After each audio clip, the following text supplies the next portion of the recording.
Monday. Unfortunately, Mom and Dad got home before Roderick did yesterday, and Grandpa went back to his condo. Which is a shame, because I was really keeping my fingers crossed on that S thing. Mom said that she and Dad did a lot of talking over the weekend, and they agreed that things have started to slip around the house ever since she started going back to school. I figured Mom was going to chew us guys out for not doing our share, but she actually said she was going to hire someone to help with the cleaning. I couldn't believe what I was hearing. The words Mom used were domestic help, but I knew that was just code for maid. I guess Mom was pretty embarrassed about having to hire someone to help out with the household chores because she asked us all not to mention it to anyone.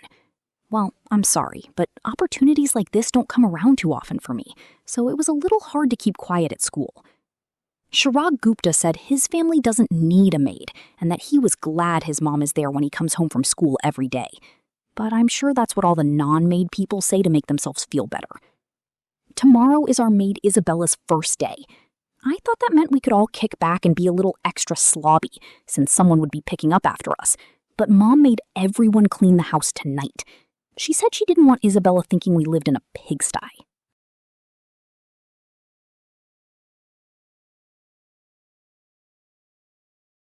Tuesday. Today when I got home from school, Isabella was in the family room watching a talk show. I guess I can't really blame her for loafing around since we had done all the cleaning for her. But she stayed for about 2 hours and totally hogged the TV. Tonight, when Mom got home after her classes, she was amazed at how spotless the house was. I don't think she remembered that we were the ones who did all the work. But she seemed happy, so I didn't want to spoil it for her. I wasn't as happy as Mom. Last night, I left Isabella a note asking her to take care of my laundry. I wasn't sure if she would take orders from a kid, so I made the note look like it was from Mom. Dear Isabella, please do my son Gregory's laundry. Sincerely, Mrs. Heffley. I'm technically supposed to do my own laundry, and I didn't want Mom to find out I was asking Isabella to do it for me, so I put this line at the bottom. P.S. Now that you've read my note, you should just throw it out. Then I put the note on top of the bag and left it out where Isabella would see it. I was expecting to come home and find all my laundry in neat, folded piles on my bed, but instead I got a note back from Isabella. Luckily, I got home before Mom did, or she would have found it. Dear Mrs. Heffley, now, which child is Gregory again? Isabella. That really stunk because I had to haul my laundry bag all the way back upstairs. And let me tell you, it was a lot harder going up than coming down.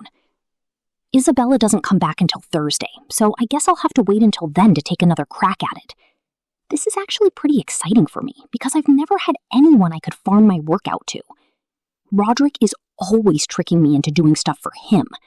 He'll start by asking me to do something, and I always say no. Then he starts counting down from 10.